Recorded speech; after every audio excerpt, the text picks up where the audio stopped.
जय जिनेंद्र। पूर्णार्घ जैन ग्रंथ वाचन अर्घ 6 भाग 28। जैन वनस्पती विज्ञान। आधुनिक जगात प्रत्यक्षादी प्रमाणात प्रत्यक्ष प्रमाणालाच मुख्यतः दिली जाते। जी गोष्ट प्रमाणाने सिद्ध करता येत नाही तिला अप्रमाण तरी म्हटले जाते किंवा संशयकोटीत ढकलले जाते। जैन दर्शनाने वनस्पतीला सजीव म्हटले आहे। ज्या युगात आधुनिक विज्ञानाचा उगम देखील झाला नव्हता अशा प्राचीन काळी जैनागमाने वनस्पतीच्या ठिकाणी आहार, निद्रा, भय, मैथुन, परिग्रह, क्रोधादी कषाय प्रवृत्ती असल्याचे स्पष्टतया नमूद केले आहे। वनस्पतीला सजीव सिद्ध करणाऱ्या वैज्ञानिकात जगदीशचंद्र बोस यांचे नाव प्रामुख्याने घेतले जाते। त्यांनी इसवी सन 1920 साली वनस्पतीतील चेतना स्पष्ट करणारी यांत्रिक उपकरणे बनविली। त्यांच्या सहाय्याने रोपट्याच्या हालचाली कोट्यावधी पटीने अधिक रूपात दिसू शकतात।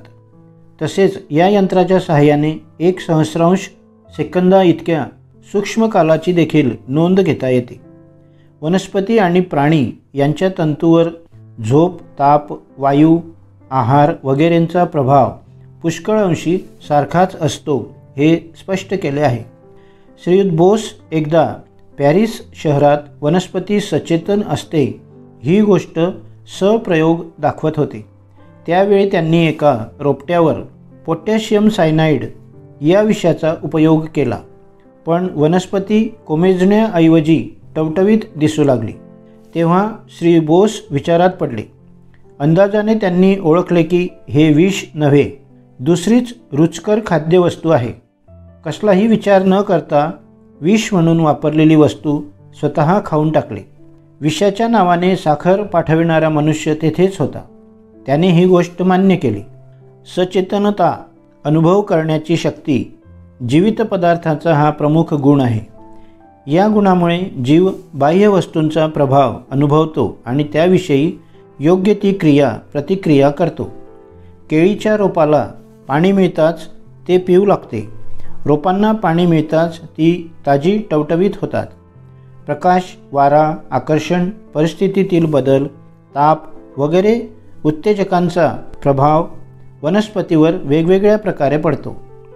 वनस्पती विज्ञानात प्रकाशाच्या प्रभावाला हेलिओट्रॉपिझम, पाण्याच्या प्रभावाला हायड्रोट्रॉपिझम आणि पृथ्वीच्या आकर्षण शक्तीच्या प्रभावाला जिओट्रॉपिझम म्हटले जाते।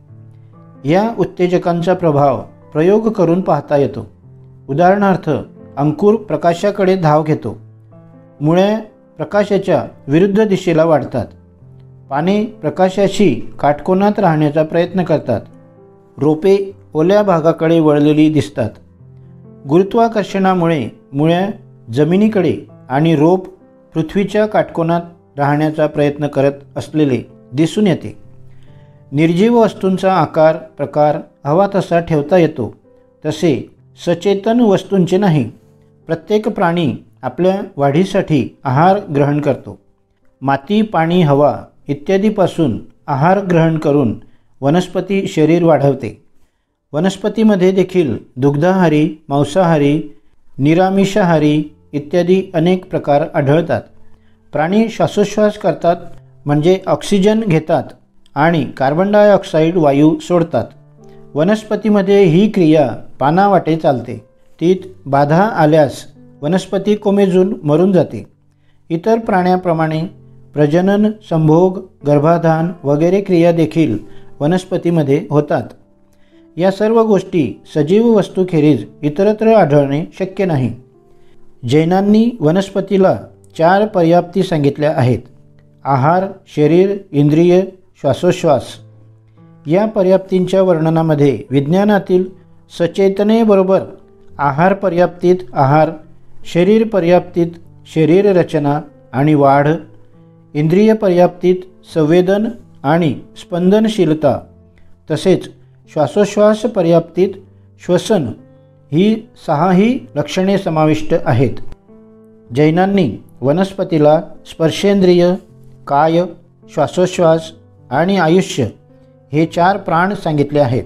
यात दिलेल्या आयुष्य प्राणाची अंतिम स्थिती म्हणजेच मरण होय. तसेच प्रजनन हे मैथुन संस्थेचे आणि अनुकूलन हे मती श्रुतज्ञानाचे द्योतक आहे. जैन आगमात वनस्पतीला मैथुन संज्ञा आणि मती श्रुतज्ञान सांगितले आहे. जैन वनस्पतीविषयक वर्णन आणि वैज्ञानिक विवेचन यांचे तुलनात्मक अध्ययन केल्यास स्पष्ट दिसून येईल की वैज्ञानिक जगात निरनिराळ्या शोधाद्वारे तथ्य या नावाने जे उघडकीस आले आहे त्याचे बीज जैनशास्त्रात आधीच पेरून ठेवले आहे. हजारो वर्षांच्या पूर्वीच जैन शास्त्रकारांना या गोष्टी माहीत होत्या.